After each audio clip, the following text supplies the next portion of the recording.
Сәлем баршаңызға, қалайсыздар? Бүгінгі сіздерге осындай кішкентай әдемі томпақ болып шығатын дәмді күлше нандар рецептін бөлісемін. Парақшама тіркеліп кетіңіздер. Алдымен ыдысымызға жылы су, жылы сүтімізді құямыз, дрожж саламыз, қант саламыз, тұз саламыз. Сіздерге толық описанияға, рецепттің барлығын описанияға жазып қалдыратын боламын. Енді барлығыны бір келгі болғанша жақсылап араластырып аламыз. Тұз, қанттар кішкене бізде еру қажет. Бізде су мен сүт қатты ыстық болмау керек, жылы болу керек. Енді ертілген сармайымызды құямыз. Бір араластырып жібереміз тағы да. Егер сүт пен су қатты ыстық болса, дрожжымыз ішінде пісіп қалып, жаңағы қамырымыз жөнді көтерілмей қалуы мүмкін. Енді електен шығарылған ұнымызды салып, 700-750 граммдай ұн кетеді бұл жерде. Ұнымызды салып, қолымызбен жақсылап біріктіріп, қамыр илеп аламыз, әдемілеп. Қамырымыз жұмсақтау болған дұрыс. Егер қатты қылып илеп қойсаңыздар, нандарыңыз піскен кезде күлше нандарымыз қатты болып қалады. Жұмсақ дәмді болып шығу үшін қамырларыңызда жұмсақ болу керек.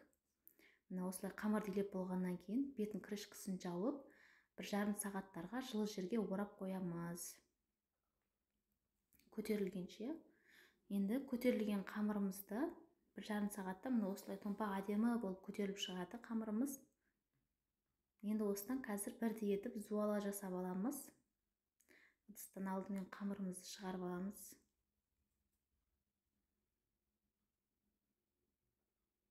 Нандарыңыздың барлығын бірдей етіп зуала жасасаңыздар, піскен кезінде де әдемі көрінеді. Күлше нандарымыз біреу үлкендеу, біреу кіші болып қалса, әртүрлі болып, онша не болмай қалады.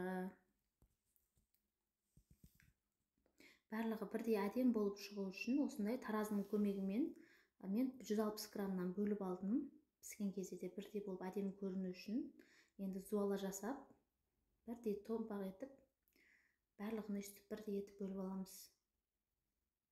Сіздер бұны нан тоғыз нелерге де қойсаңыздар болады, немесе үйге қонақ келетін кезде, той жиындарға да, дастарханға қойған кезде әдем болып көріну үшін осылай барлығын бірдей етіп жасасаңыздар болады.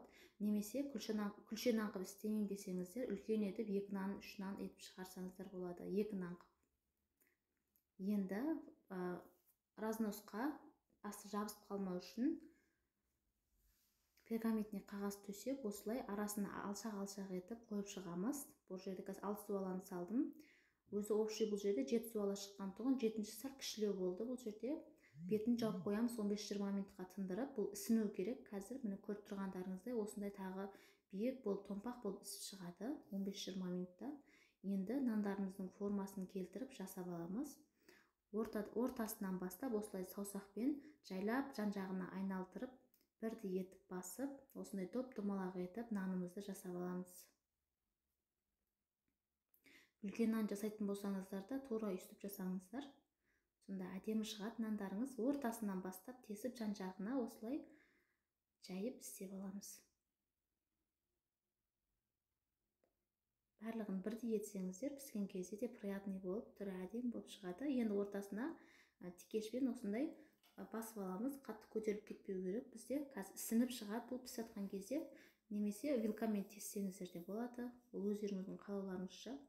2 реттен басып шықтым тикешпен. Үстіне жұмыртқа жағамыз. Жұмыртқаға кішкене сүт араластырып жесеңіздер де болады. Мен бұл жерде араластырмағам. Барлық жеріне жұмыртқаны тигізіп жақсаңыздар, пісіп жатқан кезде барлық жері жалтырап, қиып қызыл әдем болып шығады.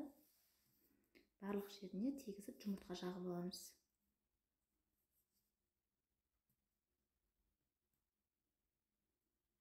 Ендігі кезек бізде үстін әсемдеп, сәндеп осындай қоңыр қара аралас күнжіт сеудің. Егер ұнатпасаңыздар, сеппесеңіздер де болады. Қонақ келген кезде, немесе заказға жасайтын болсаңыздар, нанды пісіріп, үстіне осындай сеугендеріңізде әдемі көрінеді, піскен кезде де приятный болады.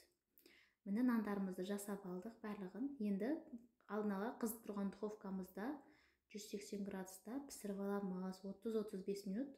Тағы өздеріңіздің духовкаларыңыз қалай пісіреді, соған байланысты көресіздер. Байқап, міне біздің нандарымыз пісіп шықты. Қараңыздар, қиып қызыл әдем осындай томпақ болып ісіп шығады. Күнжітпен де өте күшті көрінеді. Жасап көрулеріңізді кеңес беремін. Менің парақшамда көптеген рецептілер бар. Алдағы уақытта күшті рецептілермен бөлісетін болам. Лайк басып, мені қолдап кетіңіздер, парақшама тіркеліп. Сіздерге рахмет. Сіздермен бірге болған Зұлхымар.